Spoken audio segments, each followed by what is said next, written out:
ত্রয়োদশ জাতীয় সংসদ নির্বাচনে ইতিহাস, ঐতিহ্য ও পরিসংখ্যান বিএনপির পক্ষে কথা বললেও জামাতও যেন ছেড়ে কথা বলছে না।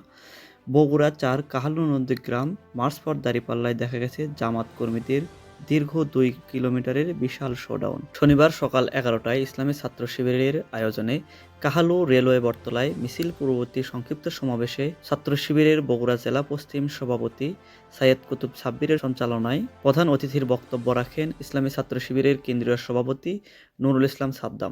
চট্টগ্রাম বিশ্ববিদ্যালয়ের ছাত্র সংসদের ভিপি ইব্রাহিম হোসেন রনি, তুরস্কের গাজী ওসমান পাশা বিশ্ববিদ্যালয়ের সহযোগী অধ্যাপক ডক্টর হাফিজুর রহমান, বগুড়া ৩ আসনের সংসদ সদস্য পদপ্রার্থী নূর মোহাম্মদ আবু তাহির সহ স্থানীয় আরও অনেক নেতৃবৃন্দ। আমরা লজ্জিত, একটা বড় রাজনৈতিক দল যারা এই বিপ্লবের বেনিফিশিয়ারি, সেই রাজনৈতিক দল ন্যায়ের পক্ষে ক্যাম্পেইন করছে। গণ প্রতিরোধের মুখে পড়ে তার প্রধান নেতা বলছে না আমরা হ্যাঁ পক্ষে, আবার রুট লেভেলে তার কর্মীরা বলে না ন্যায়ের পক্ষে সিল দিতে হবে। স্পষ্ট মুনাফিকি, এরা একটা মুনাফিকের দলে পরিণত হয়েছে। তারা কথা দিয়ে কথা রাখে না, এটা তাদের স্বভাব চরিত্র। তারা ২০০১ সালে বলেছিল ৫,০০০ টাকা ঋণ তারা সুদ সহ মৌকুব করে দেবে কৃষকের, কথা রাখে নাই।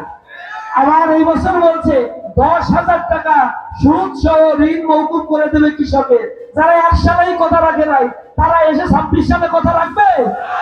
এরা ঘোষিত বেঈমান। তারা তখন বলেছিল স্বাস্থ্য বীমা করে দিবে প্রত্যেকটা জনগণের, স্বাস্থ্য খাত থেকে কোটি কোটি টাকা তারা লোপাট করেছিল। তারা বলেছিল বেকারদের ভাতার ব্যবস্থা করবে, এখন আবার সেই কথা বলে।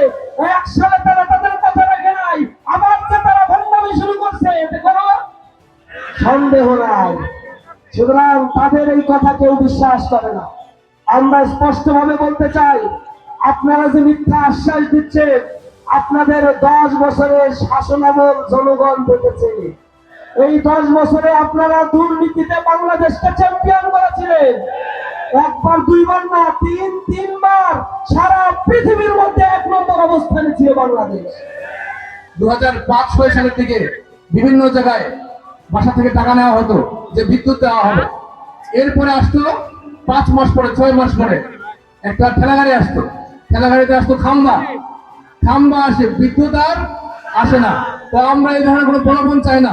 আমরা আমাদের তরুণদের জন্য আমরা দক্ষতা উন্নয়ন করতে চাই এবং এই দক্ষতার মাধ্যমে কর্মসংস্থান চাই।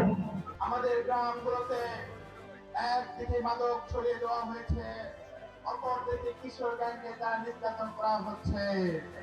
আমরা কিশোরদের মাদকের সিন্ডিকেট আর চাঁদাবাজের সিন্ডিকেট ১২ তারিখের পরে তাদের শিকড়কে উপরে ফেলবো ইনশাআল্লাহ।